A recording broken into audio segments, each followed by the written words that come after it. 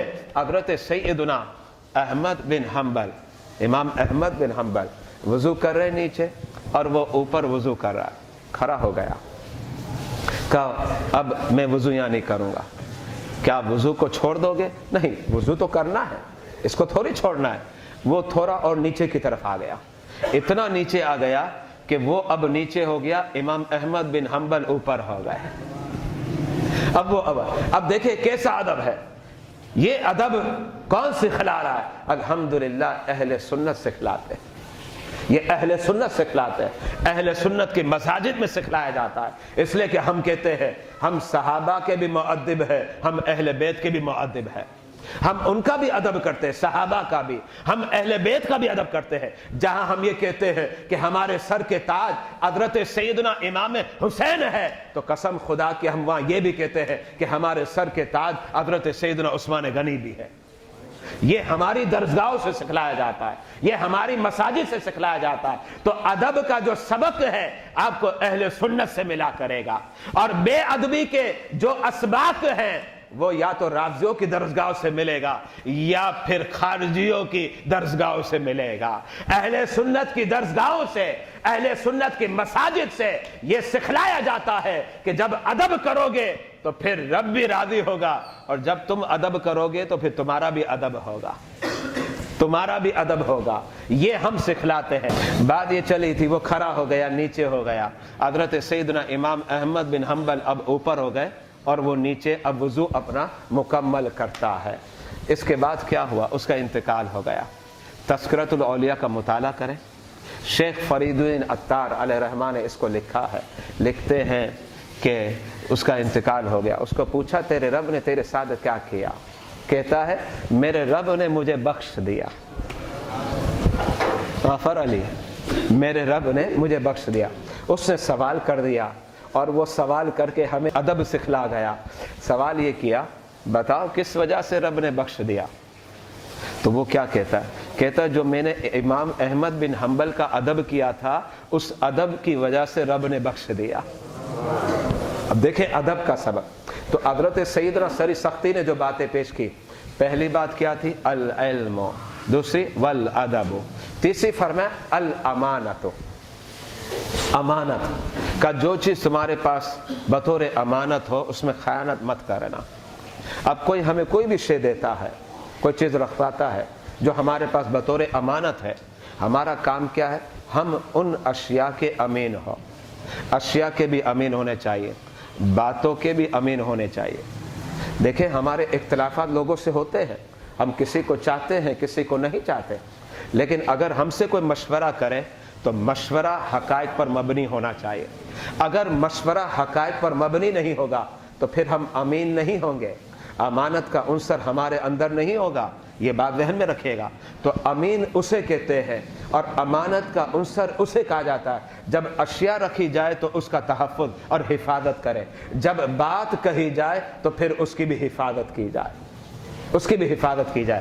لیکن امانت کے اندر ایک اور بات بھی بتانا چاہ رہا ہوں، یہ جو رب کی عبادت ہے نا، ہم اس کے بھی امین ہیں، ہم اس کے بھی امین ہیں۔ قرآن کا مطالعہ کریں، قرآن کے اندر موجود ہے کہ ہم اس کے بھی امین ہیں۔ مطلب کیا ہوا کہ اگر ہم عبادت رب کی کرتے ہیں تو امین ہے، اور اگر ہم رب کی عبادت نہیں کرتے تو پھر امانت میں خیانت ہے، اور امانت میں خیانت کرنے والے کو امین نہیں کہتے، خائن کہا جاتا ہے، اسے امین نہیں کہا جاتا، اسے خائن کہا جاتا ہے۔ یہ ہوگا تیسری، اربع خصال ترفع العبد، العلم والادب والامانت، اور چوتھی چیز ارشاد فرمائی والعفت، عفت کہتے پاک دامنی کو، پاکیزگی کو کہا جاتا ہے۔ اس کا مطلب یہ ہے وہ اپنی زبان کی بھی حفاظت کرتا ہے، اپنی نگاہ کی بھی حفاظت کرتا ہے، اور جہاں وہ اپنی زبان اور نگاہ کی حفاظت کرتا ہے وہاں وہ اپنی شرمگاہ کی بھی حفاظت کرتا ہے۔ یہ چار خصلتیں ہیں بقول حضرت سیدنا سری سختی کے۔ اگر چار خصلتیں، چار اوصاف ہمارے اندر آ جائے تو فرمایا ترفع العبد، اب تو قدم زمین پر رکھے گا، تیرے تذکرے عرش پر ہوا کریں گے۔ تو چل رہا ہوگا، قدم رنجا ہوگا زمین پر، لیکن تیرے تذکرے بطور اجتماع، بطور اجتماع۔ آج ہم تذکرے، میں حضرت سیدنا سری سختی کا تذکرہ کر رہا ہوں، کتنے لوگ ہیں؟ ایک تھوڑی مقدار ہے، مٹھی بھر لوگ موجود ہیں، ان کے سامنے کر رہا ہوں، لیکن یاد رکھیے گا سری سختی کا مشورہ قبول کر لیا نا تو پھر آپ کا تذکرہ تو فرش پر ہوگا ہی ہوگا، لیکن کروڑوں فرشتوں کے بیچ پھر آپ کا تذکرہ ہوگا، کروڑوں فرشتوں۔ تو یہاں 100 200 400 1000 2000 5000 کے بیچ میں آپ کا تذکرہ ہو رہا ہے، لیکن پھر جو ہے عرش پر کروڑوں اربوں خربوں فرشتوں کے مابین آپ کا تذکرہ ہوگا۔ حضرت سیدنا سری سختی، آپ بغداد میں پیدا ہوئے، آپ کا بغداد میں وصال ہوا، اور زندگی کا اکثر حصہ آپ نے بغداد میں گزارا۔ حضرت سیدنا سری سختی اب سخت علیل ہو گئے، اور وہ آپ کی جو علالت تھی اسے ہم کہتے ہیں مرض الموت، یعنی ایسی بیماری جس میں آپ کا وصال ہو گیا، مرض الموت بھی کہتے ہیں اور مرض المرگ بھی کہا جاتا ہے، اس طریقے سے ہم یاد کرتے ہیں۔ تو آپ اس بیماری میں مبتلا ہو گئے۔ آپ کے مرید خاص جانشی عظیم حضرت سیدنا جنید بغدادی آپ کے پاس موجود تھے۔ آپ نے سوال کر دیا، حضرت میرے شیخ کریم ابھی آپ کی طبیعت کیسی ہے؟ درد میں افاقہ ہوا؟ آپ نے ارشاد فرمایا العبد المملوک لا يقدر على شیء، کہا مجھے بتاؤ ایک ایسا غلام جو مملوک ہے اور کسی چیز پر قدرت نہیں رکھتا، اس کی کیا حالت ہوگی؟ تو حضرت جنید بغدادی نے فرمایا اچھا، فرمایا وہی حالت میری ہے، العبد المملوک لا يقدر على شیء، ایسی حالت ہے۔ حضرت جنید بغدادی اس وقت عرض کرتے ہیں حضرت کوئی نصیحت فرما دیں،